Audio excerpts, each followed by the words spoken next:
Our next speaker is Dr. Susan Rollo. She serves as a state epidemiologist for Texas Animal Health Commission. She joined us as a support field epidemiologist in 2014 after working as a zoonosis control veterinarian with the Department of State Health Services. Dr. Rollo obtained a PhD in epidemiology in 2011 while working at the Texas A&M University and with Texas A&M University Foreign Animal Zoonotic Disease Defense Center to develop a competitive master's program for veterinarians pursuing alternative career options and as a research associate. Following September 11, 2001, Dr. Rollo had the opportunity through Homeland Security funds to create the epidemiology program at the Beaumont Public Health Department. Dr. Rollo started her veterinary career upon graduation at a small animal practice in Houston after receiving her Bachelor of Science and Master of Science from Texas Tech University, prior to receiving her Doctor of Veterinary Medicine from Texas A&M University in 1993. Dr. Rollo is also a diplomat in the American College of Veterinary Preventative Medicine since 2007. Thank you for letting me speak today. We, as regulatory veterinarians, we have learned a lot over this process of incorporating Antemortem testing. As Dr. Schwartz has iterated, we're trying to base our response and our usage of the tool in a science-based method. But at first, we had to learn a lot to get to that point. And thanks to the 2016 CWD Symposium, we had a lot of researchers that came on the topic. And so shortly after that, we were able to, really seriously look at this tool and be able to use it in our response. I just wanted to throw this. Okay, I got to get used to the way this is. So basically today I'm going to talk about the positive herds that we had here in Texas. And then I'm also going to get into a little bit deeper on the data that Mitch has just mentioned, and then some of our trace data. This basically is a map of the different surveillance zones that we have here in Texas. And I'm just going to basically focus on the captive breeding herds in Medina County. This is another map. It has the Lavaca County location on it as well, since the other one didn't show the whole state. So now for the positive herds. I'm going to just flash this up here. This is the epidemiological links between the 5 different positive captive herds that we have here in Texas. And I'll break these down, one by one and just briefly. I know some other speakers have already discussed them to a certain degree, so I'll try to be brief in some aspects of those. So the first facility we had was in Medina County. We call this the index facility. This doesn't necessarily mean this was the first place that actually had CWD in captive herds, but because we found it first, we call it the index facility. In this facility, we ended up with 4 positives, and they were all in one age cohort. I'm having a real hard time reading this yellow print on this screen. I don't know if we can increase the size of it. It's like really small, but anyway, so on this one we were first, see how small that is. On this first herd we had, we were notified in June of 2015, and this sample was collected earlier in the month and was positive on the lymph node. And again, this was a 2-year-old buck. The facility had roughly 136 adults plus their 2015 fawn crop on the premises.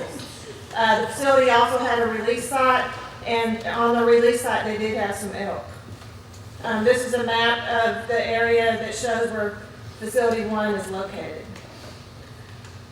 All the white-tailed deer were depopulated in September, and an additional 3 positive bucks were disclosed. So we had a total of 4 2-year-old bucks on this premises. And we also sampled the release site pretty heavily, and no positives have been disclosed to date on the release site. The buck had been in 2 pens since weaning at about 5 months of age. The buck was born in a common fawning pen. The fawning pen cohorts were 4 does and 4 fawns. All of the fawning pen cohorts, except for the male twin of the index animal, tested negative for CWD in July. But there were 66 buck cohorts on the premises. 62 of those were natural born, 4 were purchased bucks, and so the original cohort was 66 bucks. Of those total, again, 62 were natural born. 15 went to another premises, and 5 of those ended up being positive. And the facility 1 released 10 of those bucks, plus 1 of the tracing bucks, and 2 of those were tested, not detected. So the total, if you looked at the prevalence of CWD in that buck cohort, it was 9 out of 62, so about 15%. That includes the 4 bucks in the original facility, and then the 5 trace outs, which I'll talk about next.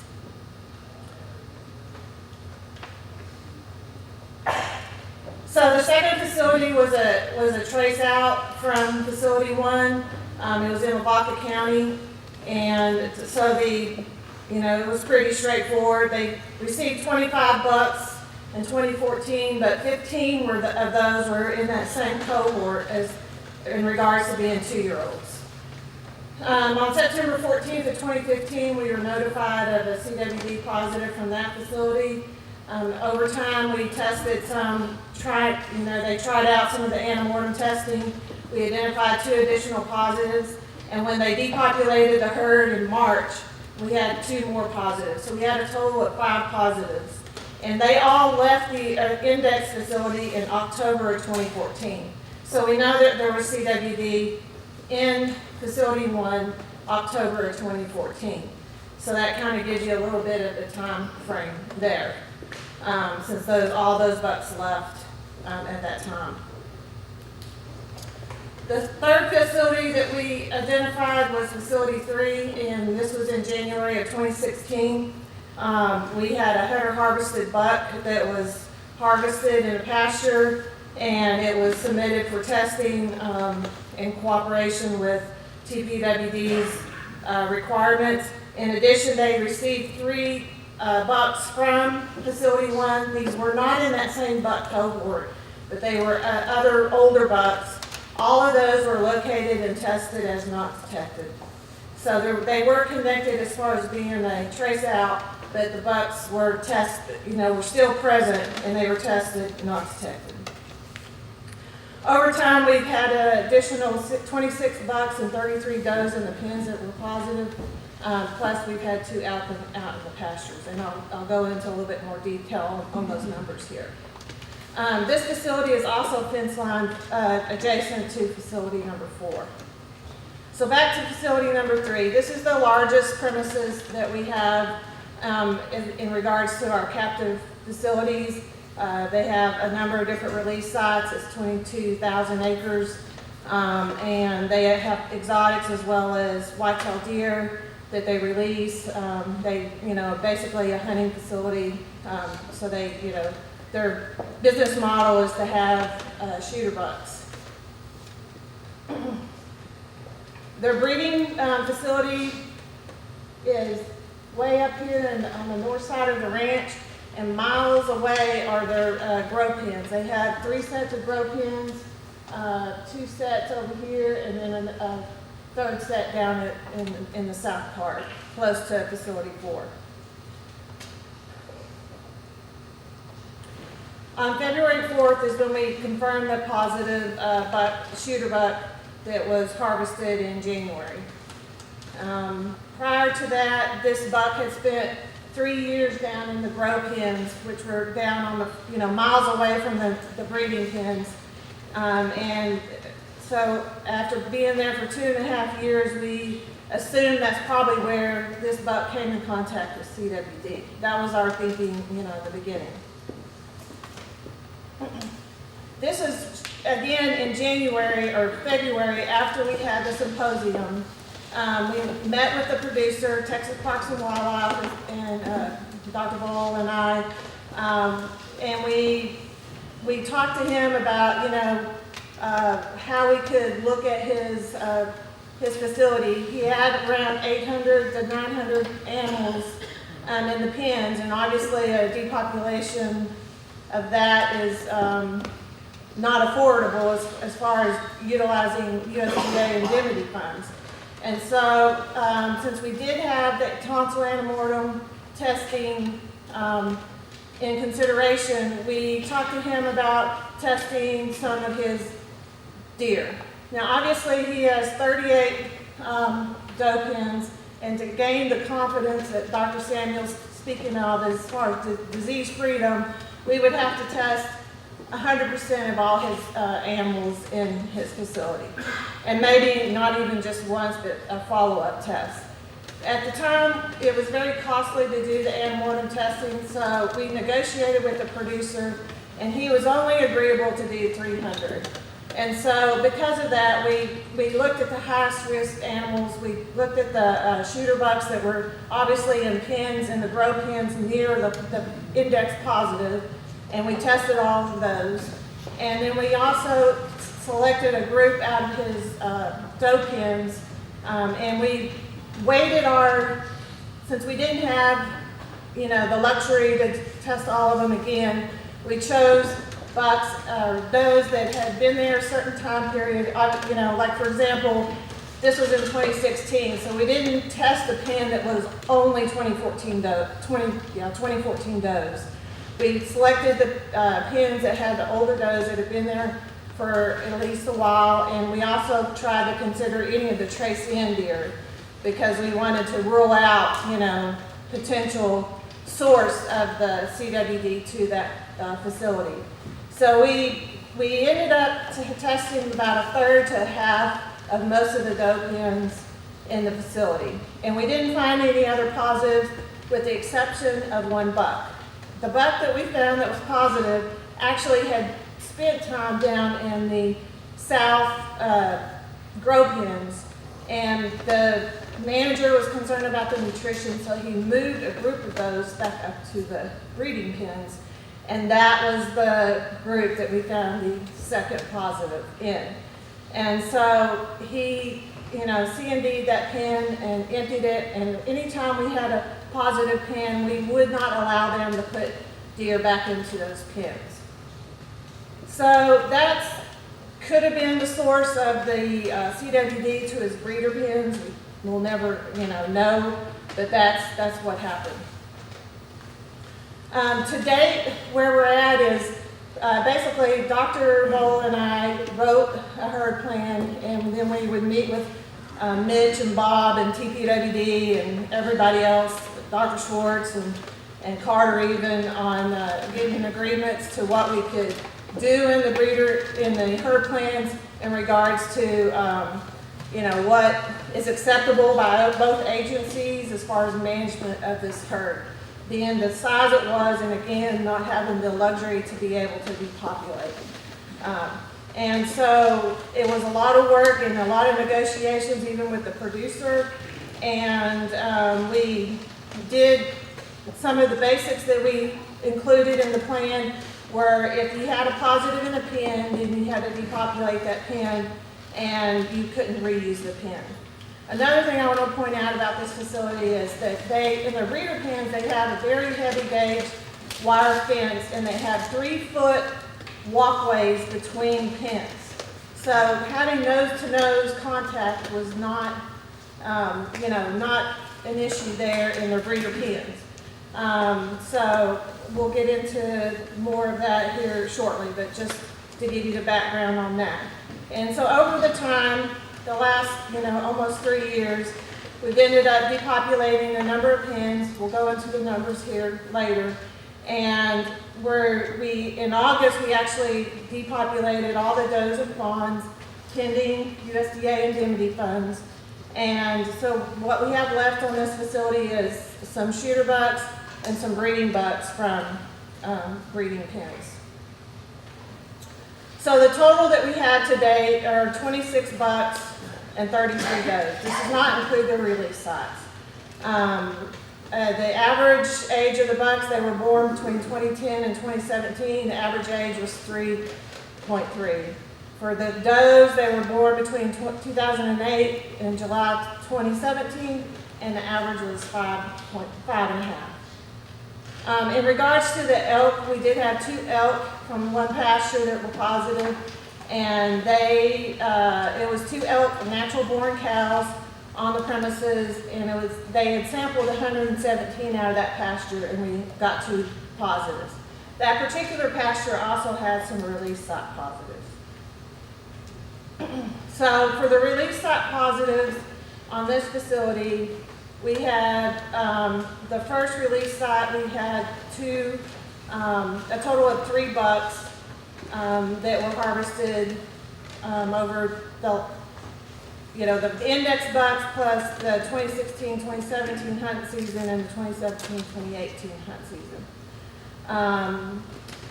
There was also another buck in another pasture that was south of that pasture that was released and then a few days later died. So that pasture we consider a positive pasture, but in reality that buck was only there for a few days before it died. It died when they moved it from the grow pens to the pasture. The other thing that we require, just to let you know, on the herd plan is that before they release any shooter bucks, they have to do an Antemortem test. So we did do a whole herd test back in January, but then they had to repeat the testing on those shooter bucks that they were releasing this fall because they had to be tested 60 days before release. So we have some actual bucks there where we have 3 Antemortem tests that we've done over the course of the management of this facility. So the third pasture, we've had 3 deer that did not have IDs identified, 1 buck in the 2016-17 season and 2 does in the 2017-28 season. The next release site, we had 3 without IDs. This particular release site is the one where the elk were also positive. And so that one we've had a total of 2 bucks and 1 doe. And this year we've had 1 buck so far, and it was in that particular pasture. So the 4th facility we identified was shortly after the 3rd one, and these are the epidemiological links for this facility to the other ones. Between facility 1 and facility 4, 2 bucks returned to facility 4 and were released. 20 were moved to facility 1 from 2008 to 2013. 12 of those were tested not detected. 1 died without a test in 2011, and 7 were released. So we don't have, whenever we had an animal die without a test or we had them released, we don't have a clear picture of that facility. So because of that, that facility was doing 100% testing of their mortalities, and that's where we found the doe in one of their breeding pens. She was tested in February and was positive. This particular herd has about 900 animals, a little bit more than the facility number 3. They're also a shooter buck operation, so they release bucks and harvest them. And I'll get into all the trace data at the end of this talk. So on this facility, we've had 14, when we identified the index doe, we depopulated that pen, and we had an additional 13 positives. So we had a high prevalence pen in the middle of his facility. And then we also had a buck in 2016, and we were able to use some indemnity funds to harvest some diagnostic sampling funds to harvest some additional does. And in 2017, and we found 3 more pens, and then this year we've had 1 shooter buck so far. This is the location of facility 4. So it is fence line adjacent to facility 3 and actually facility 5. So again, we were notified in March on this particular doe. We did the pen depopulation. We also did an Antemortem sampling plan of some adjacent pens. We didn't find any additional positives. So working with this producer, he was in agreement to do 100% testing of all his pens just to find out if there was any other CWD throughout the facility. And so this was the first herd where we did 100% Antemortem testing on all his pens. And he actually, Dr. Reeve, helped out on this, and it took them from June or July of that summer until the next January to get all those animals tested, because they would basically go out one day a week and sample a pen or a group over the time. So again, we found the additional shooter buck, and the diagnostic sampling plan was utilized. And when we did this sampling plan in 2017, we found 9 additional positives, and all of these were in the adjacent pens to that index. So in this facility, they only had a single fence between the pens in this section. And so nose to nose and diffuse transmission, as Brian Richards was discussing earlier, or Dr. Samuels, this seemed logical that you would have spread between these pens because you did have the opportunity to have nose-to-nose contact between pens. And we did. We had an additional 9 positives.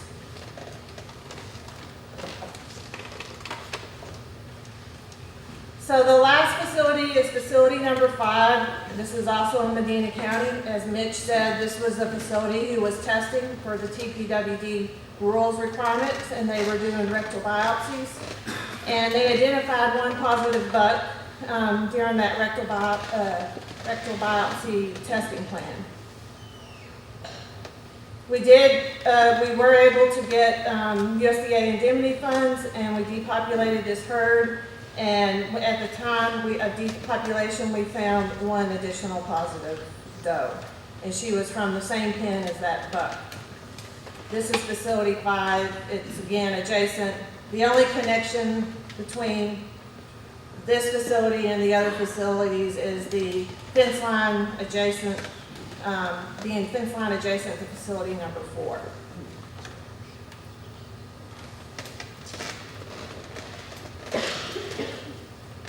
So that's that facility. The last one I'll point out here is, Clayton's already mentioned this one as well. This is the free-ranging animal that was found in this area on a low-fence premises. There have been no other free-ranging positive deer in the area, even despite the testing, 100% requirement of testing in that zone.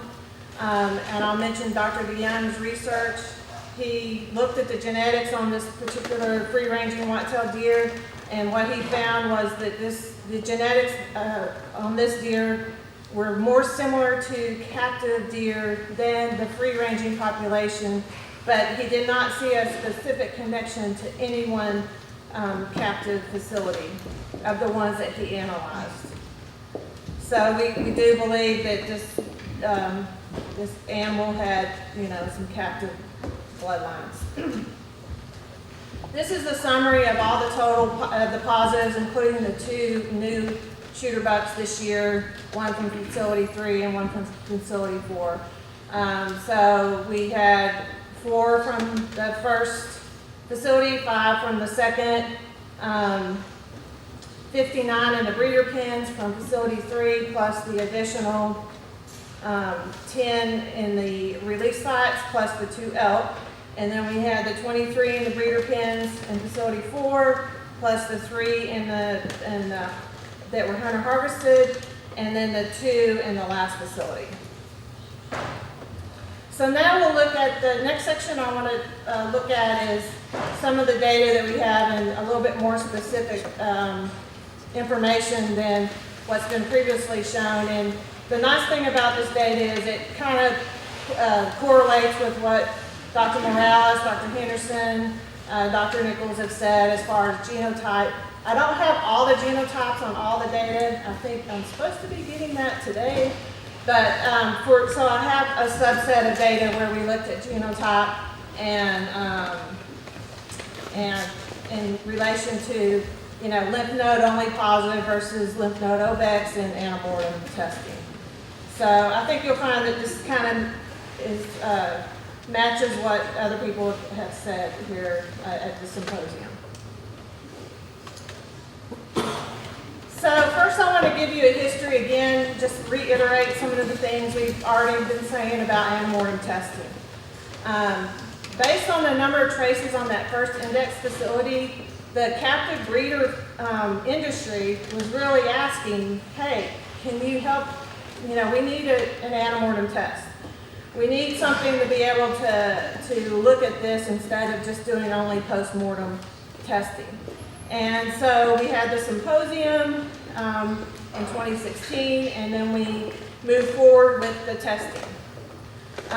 Again, if we wanted to depopulate, if we had an average maximum amount of money per animal as $3,000, then if you had a 500 head herd, then you're talking 1.5 million, which is not obtainable with the you know, the national USDA indemnity pool.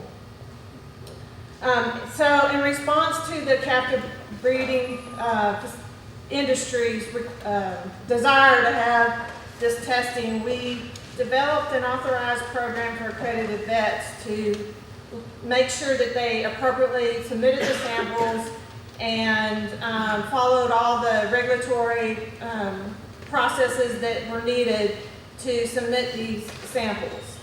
But we didn't actually train the veterinarians ourselves. We required, or we were dependent on people like Dr. Cook, Dr. Bugaj, Dr. Stoneham at Texas Tech, and Dr. Reef, and those types who learned the technique mostly from Dr. Cook, and then took that training out to other veterinarians.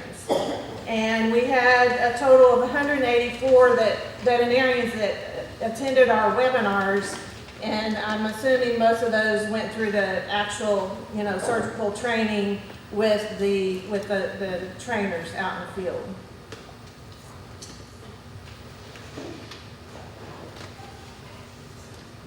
So when we first started in that spring of 2016, I'll be honest with you, the testing was costly for producers. At times there was shortage of biopsy tools. Y'all remember that they couldn't find enough tools to go out and do the testing.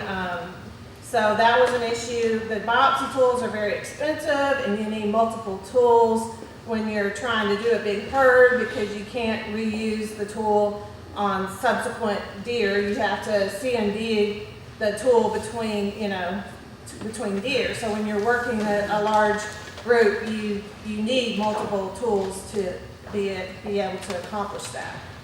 But over time and training, the cost has decreased and become more economic. So it's a lot better now than it was back in that spring.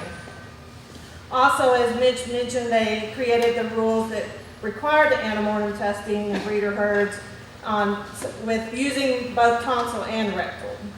Obviously, most people did the rectal. It's easier, you don't have to sedate the animal and so forth. And we feel pretty good now that most of these veterinarians are proficient in both of these types of Antemortem testing. But some of the challenges we've seen over time in working with these positive herds is, we do have concern when you're working deer through a common facility that you may be exposing them to pre-arms. Even though you're CMDing the working pens or the barn, between testing, if you're testing multiple pens and you have some positive pens in there, and you have deer laying on the ground salivating while they're recovering, and then you're putting more deer on top of that, then, you know, we do have concern that there could be exposure there. Also, when we had the repeat tonsil testing, we may be seeing a more with the inconclusive results. Like I said, we've had a few where they had 3 Antemortem tests. You know, when you're out in the field, you have to capture, use anesthetic, and biopsy. So that's always sometimes difficult to do. Sometimes when they're doing this in the dark, in the early morning hours, or late at night, it's hard to see the tonsil, and so the accessibility to the tonsil can be difficult. And anytime you put sedate deer, you put those animals at risk. And we did see, I just briefly looked, we had about 8 bucks that died within 7 days of being Antemortem tested, which could have been just that, you know, trauma from being sedated and so forth. And again, it's not feasible or useful in elk. You really need to do the lymph node and the obex on those species. So this is the synopsis of all the herds that we had here in Texas, and the numbers. So we had a total of 2,000 deer in all these captive facilities, 93 positives, and so you can see the differences in the prevalences. Facility 3 has the highest prevalence, and that's where we have the highest number of pins and so forth that have been positive. Let's see. And I've already talked about the herd plan requirements. Right now we're working with facilities 3 and 4. They're the only ones that aren't depopulated. They're both on herd plans. And again, they are required to test 100% of their mortalities. They both went through a whole herd Antemortem test. Anytime we have a positive pin, we have to depopulate that pin. If they're releasing shooter bucks, they have to test them within 60 days of release. Those are just the basic components of the plan. If we look at the number of pins that were positive, now this is only this doesn't include the shooter buck grow pins, but if you look at the number of pins in 3 and 4, we had 20 pins to date that are positive out of 38 in facility 3 and 4 out of 30 in facility 4.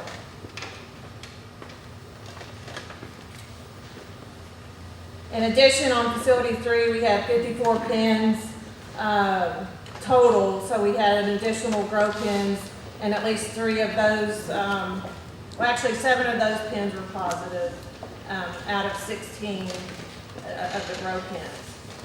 And same with facility 4, there's a number of grow pins that where the bucks are moved from pin to pin before they go out to the bigger pins and then released. And so we have some of those pins that are also positive. The range of prevalence within pins was between 5.3 to 65%. So we had some really hot pins, and we had some pins that were just, you know, one animal or so that were positive.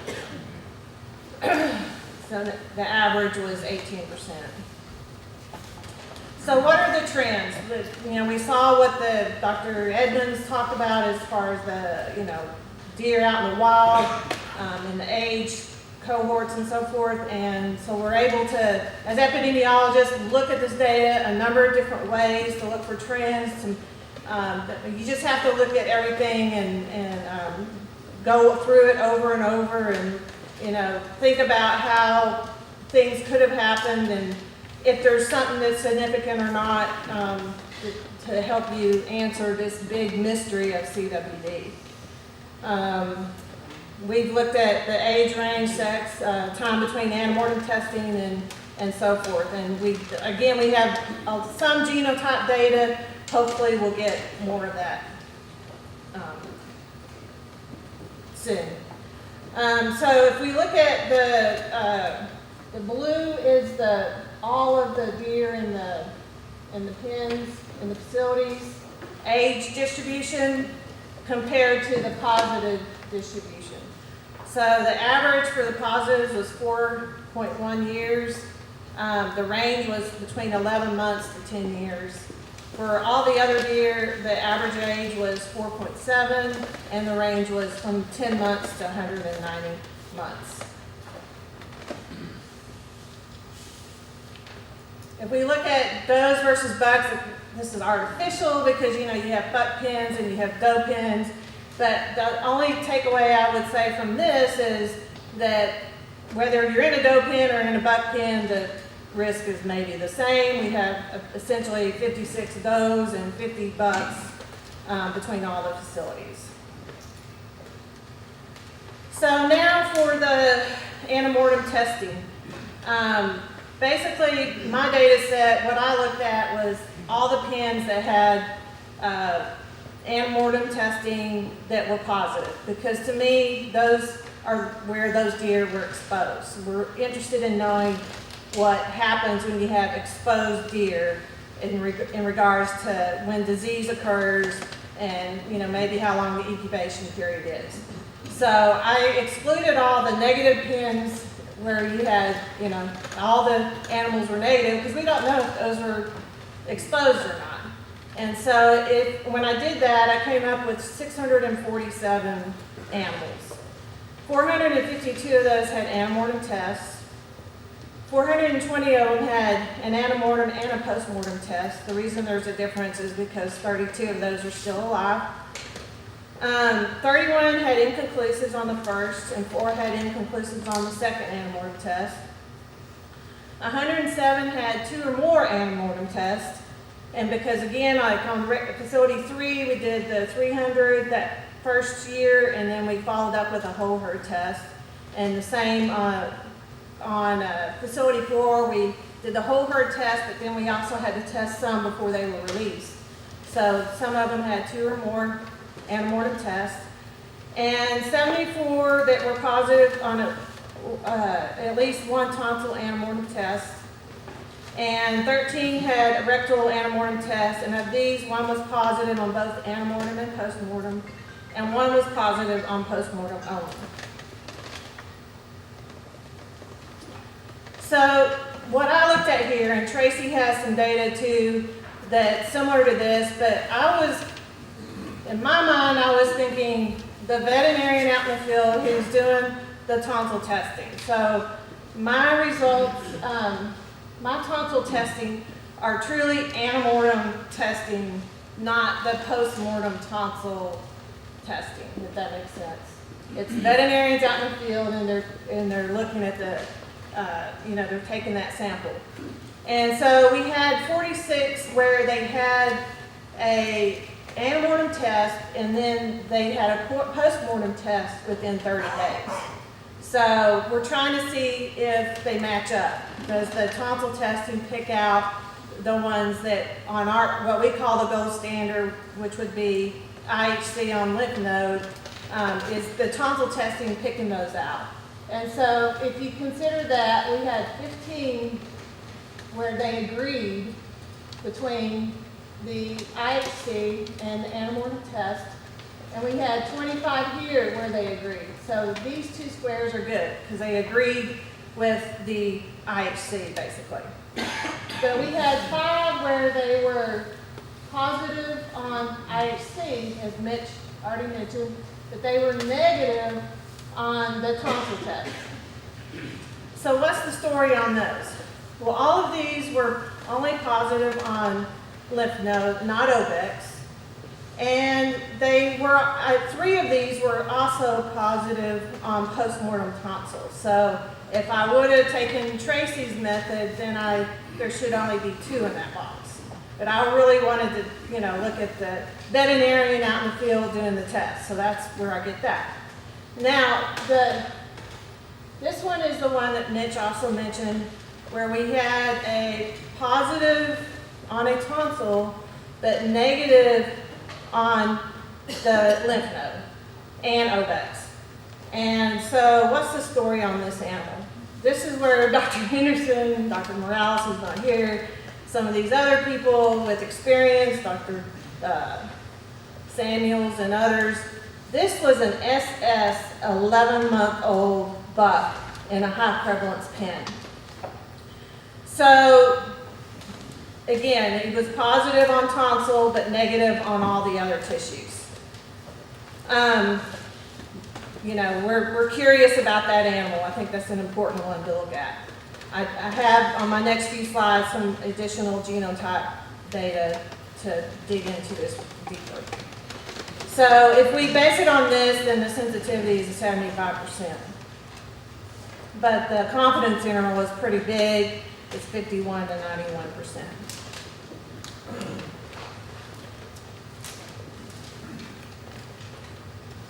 So now for the genotype subset. I had a total of 241 where I had genotypes on them because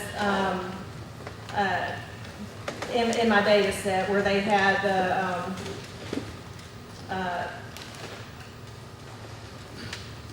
anyway, where we had the GG, GS, and SS genotypes on them. And 71 of those were positive, so 44% were GG, 20% were GS, and 14% were SS. So we did have some SS. I know some people think that the SS deer aren't going to be positive, but we did have some, and that included that buck, 11-month-old buck.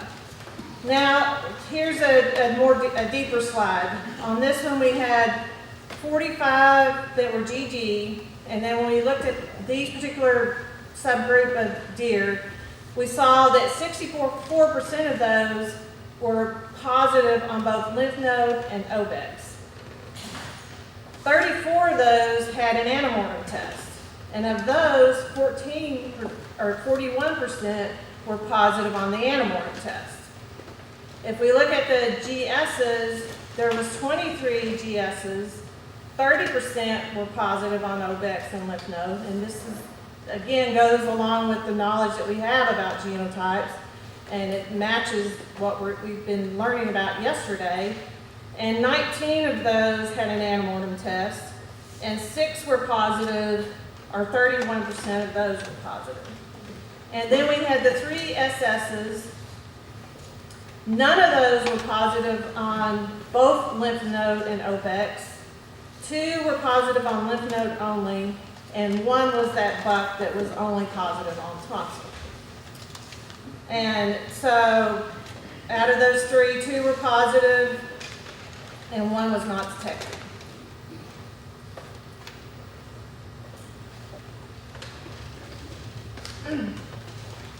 So if I look at that subgroup of deer that I had, the 46, where they had the Antemortem test and then they died within 30 days, I only had 28 of those where I had genotypes.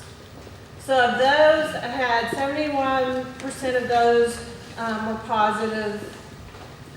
1 was not detected on Antemortem, 4 were positive on Antemortem and postmortem, so 80%, and 2 were not detected.